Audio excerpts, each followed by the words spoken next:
When Elon looked at the control panel of the Starlink satellite network, a distress call from Kiev, Ukraine, caught his attention.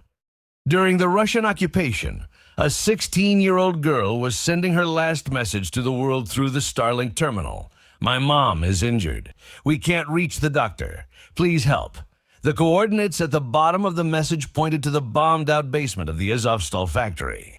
Elon's face paled. When he sent Starlink to Ukraine in 2022, he had built his system for these moments. Suddenly the screen went black and a warning appeared that the Russian electronic warfare system had been activated. Elon shouted to the engineers, "Reconnect that girl, at all costs." Just then, data from an orbiting Starlink satellite flashed across the screen. There were thermal images showing Russian soldiers approaching the factory. Elon's eyes locked on the thermal images. The girl and her mother were trapped in the corner of the factory. As engineers worked in panic, an announcement was heard: "CEO, we're activating the LaserLink protocol. We can bypass the signal with an inter-satellite link." The tension on Elon's face increased. "How many minutes?" he asked, his voice shaking. "5 minutes at most," came the reply. At that moment, the girl's face appeared on the screen. There was both fear and hope in her eyes. "Are you still there?" she whispered. Her mother's moans could be heard in the background. Elon knew he was on the verge of a historic decision. Breaking the ban on military use of Starlink was a huge risk, but a life was at stake. Elon's fingers dug into the console. "Override," he shouted, his voice echoing in the control room. "We're disabling the system's automatic protocols and switching to manual control," he shouted as Gwynne Shotwell, SpaceX's veteran head of operations, threw a hand over his arm. "The global network goes down. We need approval from Vandenberg." A panicked message from Igor, a former military communications specialist Starlink technician in Ukraine, appeared on the screen. "The Russians have activated a special warfare system that will scatter our signals undetectably. Terminal connectivity down to 17%. Suddenly, all the monitors flickered. The last image of the girl froze. The mini camera in the eye of the teddy bear she was holding clearly showed Russian soldiers entering the factory. Elon's eyes involuntarily shifted to the CRS-7 wreckage photo on the wall.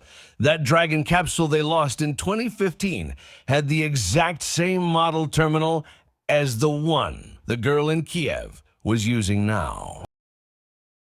"My CEO!" shouted a young engineer. "We're testing unbreakable encryption with quantum light particles from Satellite 42, but we only have a window of 90 seconds. Just then, the last message from Igor appeared on the screen. "The girl's name is Lena. Her mother is a doctor. They use the same terminal you lost in 2015. Everyone in the control room was holding their breath, watching Igor's last message. Lena's terminal is model CRS-7 Alefa.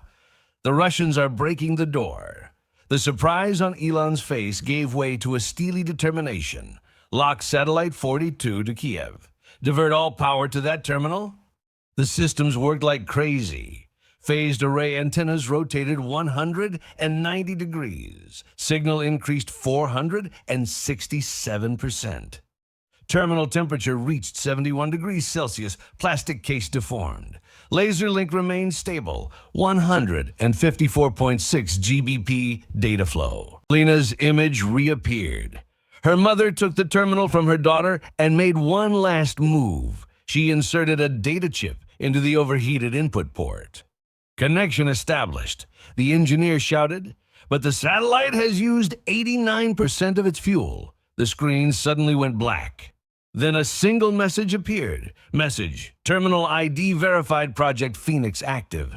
The confusion on Elon's face was compounded by an alert from the tablet in Gwynne's hand. CO Project Phoenix was canceled in 2014. How is this possible? The last image from Lena's terminal clearly showed a box bearing the SpaceX logo behind Russian soldiers. Elon's eyes locked on the data on the control panel. As Satellite 42's ion thrusters spent the last of their fuel and maneuvered sharply toward Kiev, the numbers on the screen changed wildly. Signal strength had reached 165 ddm, a record high. The terminal temperature was at the critical threshold of 74 degrees Celsius. Lena's image suddenly became clear. Project Phoenix, prototype 12 inches on the chip her mother had inserted into the terminal, shocked Gwen. "I saw with my own eyes that this chip was destroyed in 2014, she whispered. When the system alarms went off, everyone was stunned by the documents that appeared on the screen. The note at the top of the documents bearing 12 SpaceX seals changed Elon's expression. "Elon, only you understand this. TM. One last packet of data was transmitted before the connection was lost, the coordinates of the first test sites of the Mars Colony Project." At that very moment, everyone in the control room looked at the old photo on the wall. The Phoenix Project team photo from 2014 clearly showed a face that could not possibly be in Kiev right now. When the connection was lost, a message appeared on the tablet in Elon's hand. "Operation successful. Documents are safe." They realized that Lena had been rescued, but now there was a bigger problem. How had these documents, signed by Tom Mueller, ended up in a bunker in Kiev? And who was this Elance? Fell over the room.